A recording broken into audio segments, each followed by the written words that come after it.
toolkit, and at the core of the toolkit is this objective panoramic mystery shopper that once a month scores and evaluates every public content item found on member selected websites. And we're pointing the shopper today at 150 law firms, and we're going to give you the results. So we'll find out shortly, you will find out shortly, which are the UK and the US and UK law firms which have the highest quality content on their websites.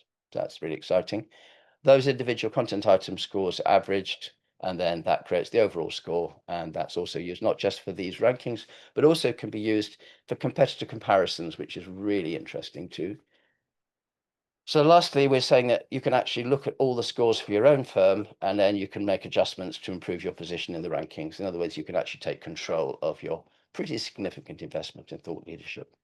So what I'd like to do now is I would like to invite Illitch Rial, who is the architect of the scoring system, to elaborate on the scoring criteria. Over to you, Illitch. Yeah, thank you, Richard. So I can maybe go back to the genesis of how we came up with this approach for the scoring criteria. And essentially, our scoring system is built on an established academic framework that was developed at Cranfield. And we really like the clarity and the structure of it, where essentially different pieces of content are scored across a set of dimensions with a relative score for each of the dimensions. And of course, traditionally, this is being done by people, by human assessors. But we adapted it, and we wanted it to fit the specific nature of thought leadership content. So we added new categories, and for each of the categories, we also elaborated on the dimensions, included specific type of weighting and so forth. And what we ended up achieving is having like a scoring system that is really scalable and that can be deployed across a broad range of material and using machine learning and AI to score with consistency. And we kept the original clarity of the model, and we ended up achieving a consistent and an effective way of evaluating thought leadership at scale, which was really the original goal.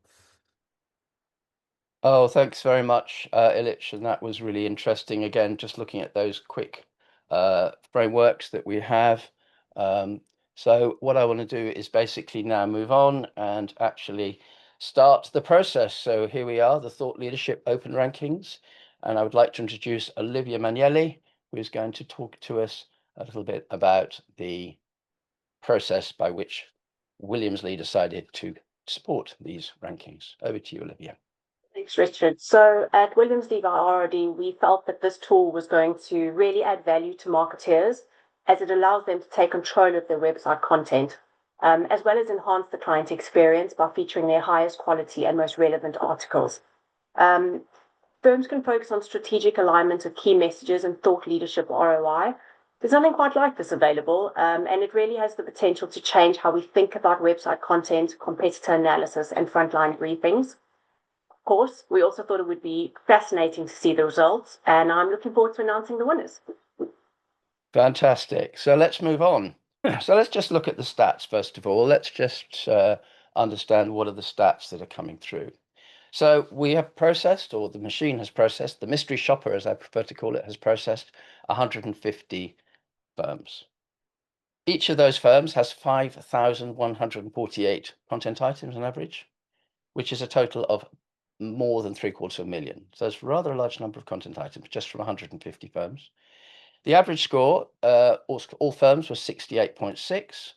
The range was between 51 and 79.6, one of whom will be, that was one of them winner today. The overall average score for the UK firms of the top 20 long list was 77.2, but a bit less for the UK firms, for the US firms, sorry, at 75.3. So those are the key stats, which are quite interesting. So perhaps now it's time to announce the long lists and the winners. So here is the long list of initially what we call the US and UK law firms. Now these are law firms US law firms which have a UK presence, and these of the top 50 by revenues, these are the 20 that scored the highest. And I won't say any more than that. Some of the names you'll recognize. I know there's some of the firms are well represented on this thing today, but let's move on, because what we really are interested in is let's have a look at who is on the short list. So let's start off with, firstly, we have a Cravath. Secondly, Fried Frank. Thirdly, Kirkland and Ellis. Fourth is Paul Weiss. And then fifth is Wilmer Hale. So let's find out who is in second place. And in second place is Fried Frank. So now I would like to invite Olivia to give us the winner. The winner of the top 50 US and UK law firm is Wilmer Hale. Fantastic. Congratulations to them. So that's really good. So here, now this is the full list. Everybody who is on it will receive a copy of this document a little bit later today. As you can see, William Hale at the top at 79.5, and other names. I won't go through them, but you can quickly see them. So that's exciting. So that will be coming to everybody in those firms a little bit later today.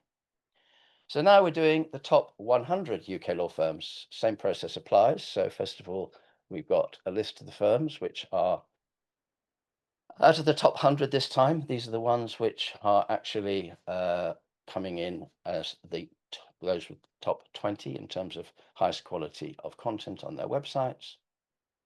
And let's have a look at who's in the shortlist, because this gets quite exciting, because I know some of them you guys are on the call today. So Burgess Salmon, these are alphabetic, by the way. Hapsticks, Harbottle and Lewis, Walker Morris, and Waitmans.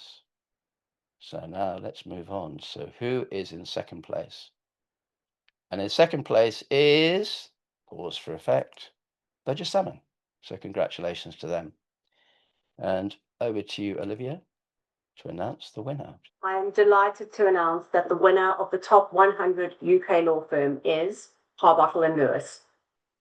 Congratulations to Harbottle and Lewis.